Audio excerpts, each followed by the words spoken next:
Helen Marie's family and close friends all changed that horrific day. Maybe none more so than Helen Marie's own little brother, John. He lost his sister. He lost his lifetime advocate, his lifetime buddy. They were very close. But I think for me the saddest part is that he lost that carefree adolescence, and he knows what can happen. He's a wonderful young man, but he's paid a price. I think of it now in terms of what Helen just said, 17,000 plus people killed every year as a result of drunk driving in the United States.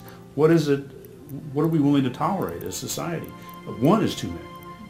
Our officers on an average the past 3 years have arrested 188 drunk drivers during the course of the year. Right now, going into the summer and the 4th of July and some of the other times and Thanksgiving, Christmas and the like is when our impaired drivers' concerns really escalate. So we have more drunk drivers arrested during that particular time. We want to keep this city safe, and we do everything that we can on a daily basis to do that, from the top administration, myself, all the way down through the ranks to the patrolman who's out there pushing a car around on midnights.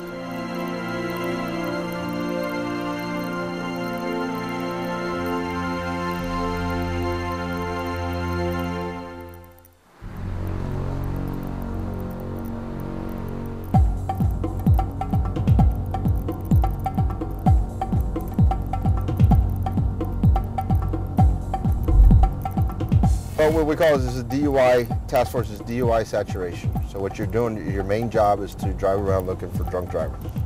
We don't respond to domestic violence calls. We don't respond to alarm calls. It's pretty much traffic.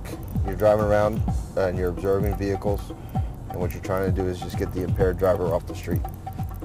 Officer Danny Smith, a 21-year veteran of the Coral Gables Police Department, specializing in DUI detection. With over 7,500 DUI arrests, he leads the department in getting drunk drivers, the ones that pose the most danger to other drivers, off the city's streets. With years of experience, countless crashes and tragedies, he's seen what can happen when you drink and drive. I have an example right here at Grand on the Highway. We had a decapitation here, and the girl had just met the guy coming out of Coconut Grove. She pulled out in front of a car to make a right to go on South Dixie Highway, and a large truck hit him and he was decapitated. I mean, I had another crash where a drunk hit the back of my patrol car when I was writing a ticket. Most of the crashes that hit me hard are the ones involving kids. And I've worked several of those. Yes, sir. Years of dedication protecting the city's commuters from drunk drivers did not prepare him for his own terrible loss. 12 years ago, the horrific reality of drunk driving hit home for Officer Smith. His next-door neighbor, best friend, and brother, Robbie Smith, a Florida Highway Patrol trooper, died when a drunk driver hit his vehicle during a traffic stop. Robbie was 34 years old, married with 2 young twins who were forced to grow up without a father. They both go to Palmetto Senior High. The son plays baseball. The daughter is a chatinette, which is a dancer for the school. He hasn't got to see one part of that. And then the guy that killed him is going to get out of jail. Eventually he's going to get married one day. His son will probably play some type of sport. If he has a daughter, she'll probably dance. He'll get to enjoy the rest of his life and see that. But because of alcohol and driving, my brother doesn't get to see those kind of things. His spirit is very much alive with Officer Smith, who keeps a picture of his brother in his patrol car, a visible reminder of the importance of his job.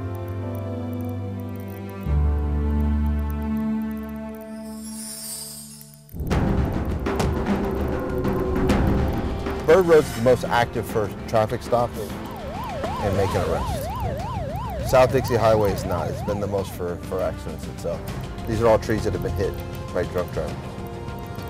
But just about every one of these intersections on South Dixie Highway has had some type of crash where it's been death or serious bodily injury because of drunk driving. And I have worked every intersection on this roadway involving a drunk driver. The majority of drunk driving crashes happen on the weekends and under the cloak of night. That's when officers head out to weed out the dangerous drivers. More and more, they've noticed a shift in the profile of drunk drivers from the older generation to the younger. On this night, it could not have been any clearer. A group of teens just starting their night of partying were pulled over for driving without headlights, a common indicator of impairment.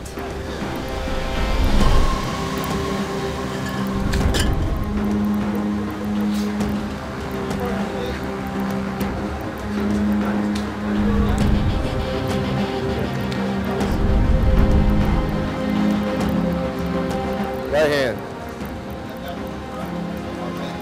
Left hand.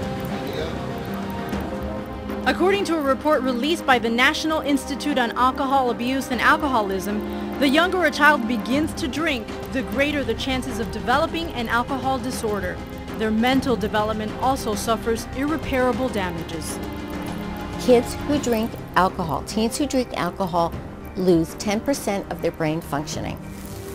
The driver, only 18, was cited for an open container, a misdemeanor that will stay on his record forever.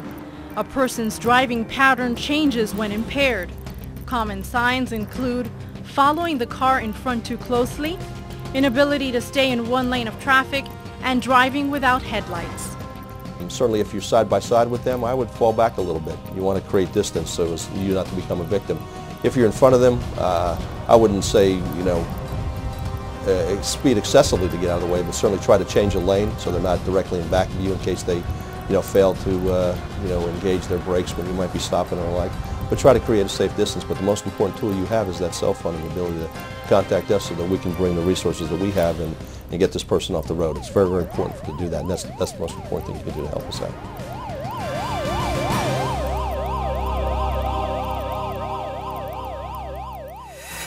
Ma'am, is it possible that you could hang up the phone and come out of the car? Thank you.